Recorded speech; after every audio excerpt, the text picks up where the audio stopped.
ঝিনাইদহের শৈলকুপায় আওয়ামী লীগ সন্ত্রাসীদের বিএনপিতে যোগদানের প্রতিবাদে মানববন্ধন ও প্রতিবাদ সমাবেশ অনুষ্ঠিত হয়েছে। সোমবার বিকেলে শৈলকুপা চৌরাস্তার মোড়ে ৯ নং মনোহরপুর ইউনিয়ন বিএনপি ও অঙ্গ সংগঠনের আয়োজনে এ কর্মসূচি পালিত হয়। মানববন্ধনে বক্তারা অভিযোগ করেন, বিএনপির নির্দেশনা উপেক্ষা করে কিছু নেতা অর্থের বিনিময়ে আওয়ামী লীগের সন্ত্রাসীদের দলে নিচ্ছেন। তারা বিশেষভাবে দামুকদিয়া গ্রামের চিহ্নিত সন্ত্রাসী ও হত্যা মামলার আসামি বকুল মোল্লার বিএনপিতে যোগদান নিয়ে ক্ষোভ প্রকাশ করেন।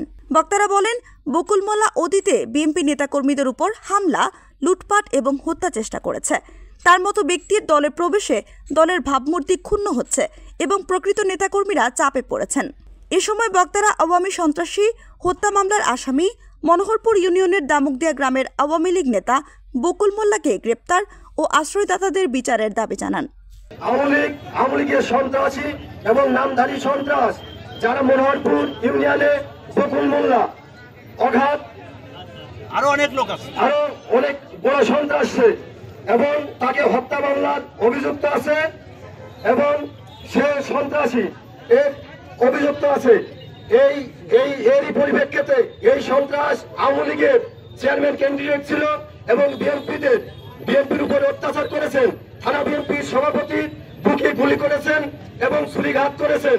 তারই প্রতিবাদে এই সন্ত্রাস কিভাবে বিএনপিরা তাকে দলে যোগদান করায় রাতের অন্ধকারে, এটা ৯ নং মনোহরপুর ইউনিয়ন বিএনপি জানতে চাই।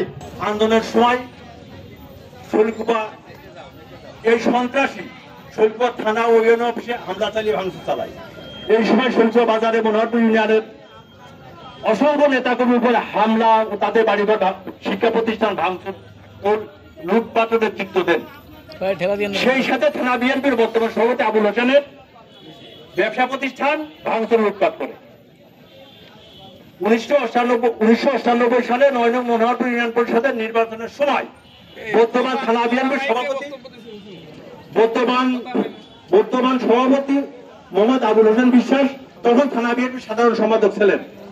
ইউনিয়ন নির্বাচন করার অপরাধে তাকে দামুকদিয়া গ্রামের থেকে হত্যার উদ্দেশ্যে গুলি এবং ছুরিঘাত করে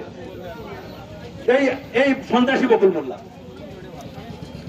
2008 সালে আওয়ামী লীগ সরকার গঠনের সময় গঠনের পর পুনরায় বিএনপি নিশ্চিত করার লক্ষ্যে ৯ নং মনোহরপুর ইউনিয়নে বিএনপি নেতাকর্মীদের উপর হামলা, বাড়িঘর ভাঙচুর, লুটপাট, বাড়ি ছাড়া সহ বিভিন্ন অপকর্ম করে।